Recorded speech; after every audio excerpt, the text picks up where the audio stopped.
Hello दोस्तों, episode वहीं से शुरू होता है जहां पिछला एपिसोड खत्म हुआ था। अकीरा का अटैक एक्स पर लैंड होता है, लेकिन शॉकिंगली एक्स, जिसके अंदर ताकामुरा की पर्सनैलिटी है, उसके फेस पर कोई रिएक्शन नहीं होता। एक्स बिल्कुल ताकामुरा की तरह बड़बड़ाता रहता है। उसके सामने खड़ी होती है अकीरा। उसके हाथ में अभी भी सतोदा सेंसेई का नाइफ है। दूसरी तरफ कानागुरी टेंशन में आ रखा होता है, लेकिन फिर भी वो रिकॉर्डिंग एक सेकंड के लिए भी स्टॉप नहीं करता। फिर कानागुरी बोलता है एक्शन। एक्शन सुनते ही अकीरा एक्स की तरफ रश कर देती है। दोनों के वेपन्स आपस में टकराते हैं। अकीरा सोचने लगती है, आंखें मत हटाओ, मुझे वो पाथ ढूंढना होगा जो उसकी मौत की तरफ जाता हो। अचानक अकीरा को लगता है कि उसे वही पाथ मिल गया है जिसकी वो तलाश कर रही थी, लेकिन अगले ही इंस्टेंट में वो पाथ चेंज हो जाता है और सीधा उसकी खुद की मौत की तरफ चला जाता है। जिस पाथ को अकीरा ने देखा था, उसी मोमेंट पर एक्स की सोर्ड सीधा उसके चेहरे को आधा काट कर रख देती है। ये ऐसा ब्लो था कि अगर लग जाता तो अकीरा की डेथ गारंटीड थी। अकीरा तुरंत पीछे हट जाती है। उसके पसीने छूटने लग जाते हैं और सोचती है, अगर मैं कुछ सेंटीमीटर्स और पास होती तो मैं मर चुकी होती।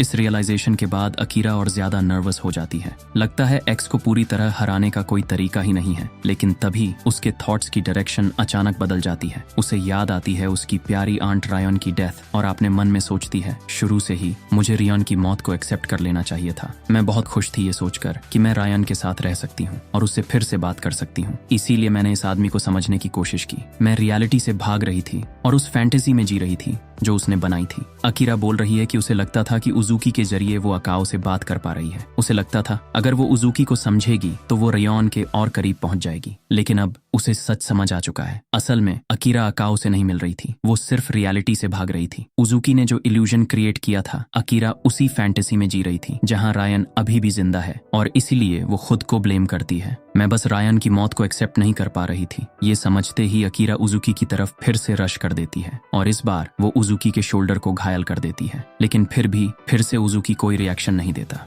अकीरा फिर सोचती है, मेरे एक्शंस की वजह से बहुत से इनोसेंट लोग मारे गए हैं। ये सब मेरी वीकनेस का रिजल्ट है। अब इसकी रिस्पॉन्सिबिलिटी मेरी है। इस बार मैं तुम्हें मार दूंगी। दूसरी तरफ कानागुरी अपनी रिकॉर्डिंग्स देख रहा होता है। वो नोटिस करता है, ये शॉट्स थोड़े ब्लरी लग रहे हैं। वो पीछे देखता है और उसे एक आदमी दिखता है जो ट्रॉली में बहुत बड़ा केक लेकर जा रहा होता है। कानागुरी समझ जाता है कि ये शायद वेडिंग हॉल की तरफ जा रहा है। उसे एक आइडिया आता है और वो केक वाले आदमी के पास जाता है और बोलता है, अरे ये केक इतना सादा क्यों है? मैं किसी भी कीमत पर पे कर दूंगा। मुझे सबसे डेलक्स केक डेकोरेशन चाहिए। केक वाला आदमी सोचता है कि शायद कोई बहुत इंपॉर्टेंट क्लाइंट आने वाला है और तुरंत उसकी बात मान लेता है। दूसरी तरफ अब उजुकी धीरे धीरे एडवांटेज में आने लगता है। वो लगातार कटाना से अटैक करने लगता है। उसके ब्लोज इतने इंटेंस होते हैं कि मेटल पोल्स तक कट हो जाते हैं। अकीरा साफ स्ट्रगल करने लगती है। उजुकी एक के बाद एक अटैक की बारिश कर देता है। आखिरकार अकीरा को मल्टीपल अटैक लग जाते हैं। वो अवॉइड करने की कोशिश करती है, लेकिन उसकी हालत बहुत खराब हो चुकी होती है। अकीरा सोचने लगती है, जब मैं लगातार डॉज कर रही हूँ तो कुछ देखने का टाइम ही नहीं मिलता।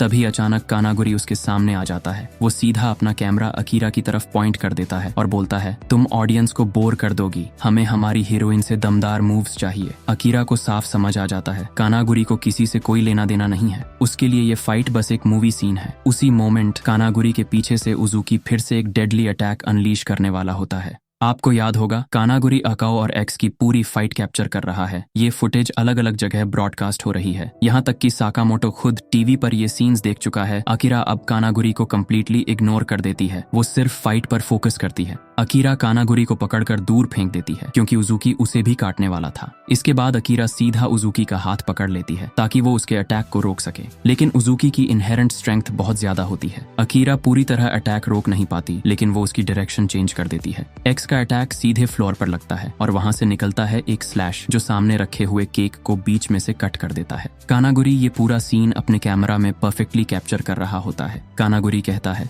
हाँ लड़ो अकीरा अकाओ, जब तक मौत तुम दोनों को अलग न कर दे। यहाँ एक बहुत इंपॉर्टेंट पॉइंट नोटिस करने वाला है कि जितना ज्यादा अकीरा ताकामुरा यानी एक्स को घायल करती जा रही है, उतना ही ज्यादा एक्स का किलिंग इंटेंट पावरफुल होता जा रहा है। अकीरा अब भी एक्स को केयरफुली स्टडी कर रही है। वो पेशेंटली राइट टाइमिंग का वेट कर रही है ताकि वो अपने ओपोनेंट की डेथ तक जाने वाला फाइनल पाथ देख सके। ये है अकीरा की यूनिक एबिलिटी, किलिंग पाथ। अब कुछ लोग सोच रहे होंगे, अकीरा तो वीक है, फिर वो ताकामुरा जैसे मॉन्स्टर को घायल कैसे कर पा रही है? लेकिन सच ये है, अकीरा के ब्लड में रियोन अकाओ की नेचुरल एबिलिटी फ्लो कर रही है। रियोन अकाओ जेसीसी के 3 स्ट्रॉन्गेस्ट स्टूडेंट्स में से एक थी, साकामोटो और नागुमो के बाद।